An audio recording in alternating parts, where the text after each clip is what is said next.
what are the benefits of intermittent fasting? And are there a minimum number of hours that you should intermittent fast? So intermittent fasting has been proven to be powerful regardless of your dietary style. So even people on a standard American diet can benefit from intermittent fasting. So a lot of people kind of start to play around with intermittent fasting and then maybe become a little bit curious about low carb and what that might be like. So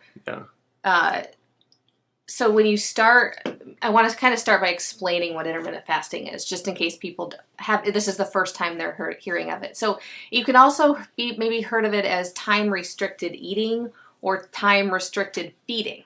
Okay. Interchangeably. So basically it's just restricting your eating window. So let's say you stop eating at 7 p.m. and you have breakfast the next morning at 7 a.m. That's a 12-hour time period where you had no food. So that's an intermittent 12-hour fast. You made a choice. So you could extend that out to 14 hours by maybe waiting till 9 a.m. to have your breakfast. 16 hours, 11 a.m. So essentially you're skipping a meal. So a lot of people joke, well, it's just skipping breakfast. But it's really just about intentionality. You're intentionally, and a lot of the benefits come from not grazing in the evening. I mean, it is so easy to sit in front of the TV, sit around a card game or a board game with your family and just graze at night. So it's just about, okay, it's 6:30, I finished my dinner, I'm done eating for the night. And that tiny little thing that you do has powerful implications over time. So there's so many benefits. One thing is your sleep quality improves. If you choose a time that's 3 to 4 hours before you know you're going to go to sleep, it will actually improve your sleep quality because your body will have digested the food. It'll be far enough along in its digestive processes that then it's able to focus on quality sleep. So if you have some kind of a tracking device, you would expect to eventually see an increase in your deep sleep. Of course, there's all kinds of other things you can do, but I think the primary reason I used to have really poor sleep quality is we didn't eat dinner until 7:30 or 8 o'clock. Yeah. And so then we were going to bed at 9 or 9:30, and it was just too close to each other. And it caused things like acid reflux as well in me and in many people. That was one thing that I struggled a lot with was acid reflux from laying down too quickly after eating. Mm-hmm. Yeah. I didn't even think about that until you just said it now. Yeah, and that's actually something that I learned from my naturopath that I work with.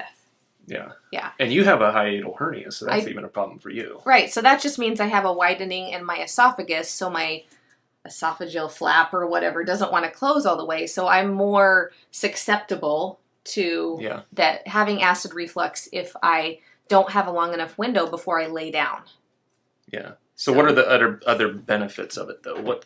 I want to let you talk a little bit. So let me talk about some of the benefits. So I think some of the benefits are that it gives you a chance to get into that rest and digest phase, right? The sympathetic nervous system, right? Our bodies need this time to do the digestion of the food that we're eating.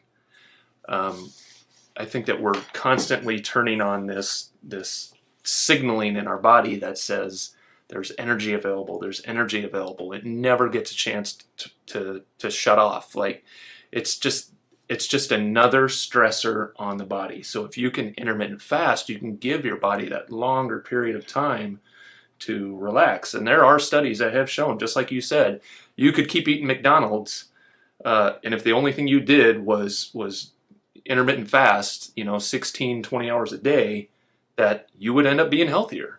He did not just recommend you did that. I did not, but I'm just saying that's how powerful the intermittent fasting is shown to be. So if you take someone who really is struggling with, and you mentioned it like a really great way, like intermittent fasting as the way into being interested in keto.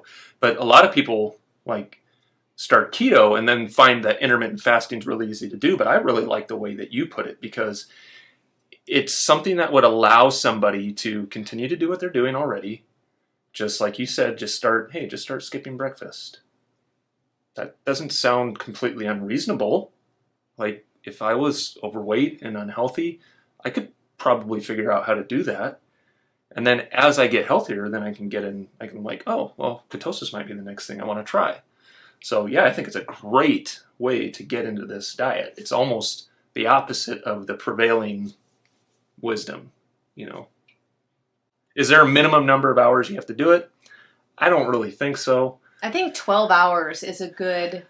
Yeah, I mean, that's just like breakfast. That's just it's fairly simple to do. Most people feel when I introduce intermittent fasting to clients and we talk about 12 hours, I haven't had anybody say that's too hard, I can't do that. They really feel that that's, they're able to do it, easy to implement, and not super stressful. And for most people, that's just stop eating after dinner. Mm-hmm. That's it. Stop having a snack after dinner. It stops the grazing. You know, oh, well, I'm not going to have that bowl of ice cream I've been having every night because I already decided I'm not going to be eating. I'll just save that for tomorrow. Yeah.